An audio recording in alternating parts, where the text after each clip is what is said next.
بسم اللہ الرحمن الرحیم اردو لیب کے معزز دوستو السلام علیکم۔ امید کرتا ہوں کہ آپ سب خیریت سے ہوں گے۔ آج جس موضوع پر ہم بات کرنے جا رہے ہیں جس سے آپ بے حد لطف اندوز ہونے کے ساتھ ساتھ اپنی معلومات میں بھی اضافہ کر سکتے ہیں، اور یہ اضافہ تب ہوگا جب آپ ویڈیوز کو اینڈ تک لازمی دیکھیں گے، اور مجھے یقین ہے کہ 99% لوگ اس سے فائدہ نہیں اٹھا سکیں گے کیونکہ آپ لوگ ویڈیوز کو سکپ کر کے دیکھیں گے۔ تو چلتے ہیں ویڈیو کی طرف۔ ویڈیو میں آگے بڑھنے سے پہلے حسب ضرورت نئے آنے والے دوستوں سے گزارش ہے کہ چینل کو سبسکرائب کریں، ساتھ لگے بیل کے آئیکن کو پریس کریں تاکہ اس طرح کی انفارمیٹیو اور انٹرسٹنگ ویڈیوز کی نوٹیفیکیشن آپ کو بر وقت ملتی رہے۔ دنیا کے ہر شخص کی عمر 2 سال کم ہو گئی ہے، لیکن کیوں؟ ماہرین کا بڑا انکشاف۔ فضائی آلودگی انسانی صحت کے لیے سب سے بڑا خطرہ بن چکی ہے۔ دنیا گرد قدرتی طور پر اوزون کی تہہ کو دھوئیں اور دیگر کثافتوں کی وجہ سے شدید خطرہ لاحق ہو گیا ہے۔ دھوئیں کی آلودگی کے باعث ماحول بدل رہا ہے، بیماریاں پھیل رہی ہیں، اس کے علاوہ موسموں میں بھی تبدیلی پیدا ہوتی جا رہی ہے۔ کچھ عرصہ قبل عالمی ادارہ صحت WHO نے فضائی آلودگی کو دنیا میں صحت عامہ کے لیے سب سے بڑا خطرہ قرار دیا تھا۔ ماہرین کے مطابق فضائی آلودگی کی وجہ سے سانس کے ساتھ ہمارے پھیپھڑوں میں ایسے ننھے ذرات چلے جاتے ہیں جو بیماری کا باعث بنتے ہیں۔ بڑھتی ہوئی فضائی آلودگی نے عالمی سطح پر ہر انسان کی اوسط عمر اور زندگی کی متوقع مدت 2 سال کم کر دی ہے۔ خبر رساں ادارے رویٹرز نے ایک تحقیق کا حوالہ دیتے ہوئے کہا کہ آلودگی کے باعث بننے والی یہ صورتحال ایڈز، سگریٹ نوشی یا دہشت گردی کی نسبت کہیں زیادہ خطرناک ہے۔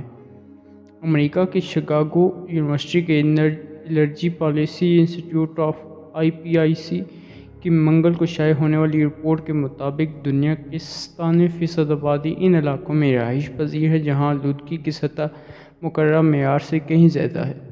تحقیق میں بتایا گیا کہ جنوبی ایشیا کے رہائشیوں نے اسموگ کی وجہ سے اپنی زندگی کے 5 سال کھو دیے ہیں، جبکہ انڈیا کا خصوصی طور پر ذکر کرتے ہوئے کہا گیا ہے کہ وہاں 2013 کے بعد سے فضائی آلودگی 44% بڑھی ہے، جو کہ دنیا میں سب سے زیادہ ہے۔ تحقیق کے مطابق اگر چین عالمی ادارہ صحت کے معیار تک پہنچ جاتا ہے تو وہاں کی اوسط عمر 2.6 سال بڑھ سکتی ہے۔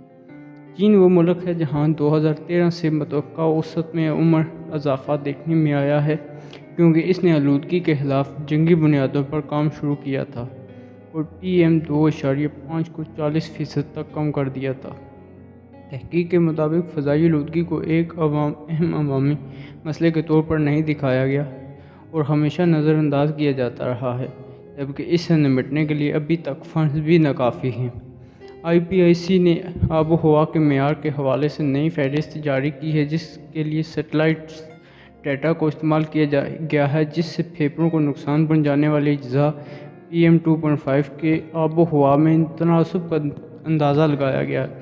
IPIC کی رپورٹ میں بتایا گیا کہ اگر عالمی سطح پر PM 2.5 کی سطح 5 مائکرو گرام فی کیوبک میٹر تک نیچے آ جائے، جو کہ عالمی ادارہ صحت کی جانب سے منظور شدہ ہے، تو اوسطاً متوقع عمر میں 2.2 سال کا اضافہ ہو سکتا ہے۔ IPIC کی ڈائریکٹر برائے ایئر کوالٹی لائف انڈیکس کرسٹا بیسنکوف کا کہنا ہے کہ آب آلودگی کے حوالے سے معلومات میں بہتری آئی ہے اور یہ حکومتوں کے لیے ایسا معاملہ ہے جس کو فوری طور پر ترجیح دینی چاہیے۔ IPIC کے اعداد و شمار پچھلی تحقیقات پر مبنی تھے جن میں بتایا گیا تھا کہ PM 2.5 میں مسلسل 10 مائکرو گرام فی کیوبک میٹر کا اضافہ اوسطاً عمر کو 1 سال کم کر دے گا۔ 2021 میں فضائی آلودگی کے حوالے سے ہونے والے ایک سروے کے بعد یہ بات سامنے آئی تھی کہ اس وقت تک کوئی بھی ملک عالمی ادارہ صحت کی اسٹینڈرڈ تک نہیں پہنچا، جو کہ 5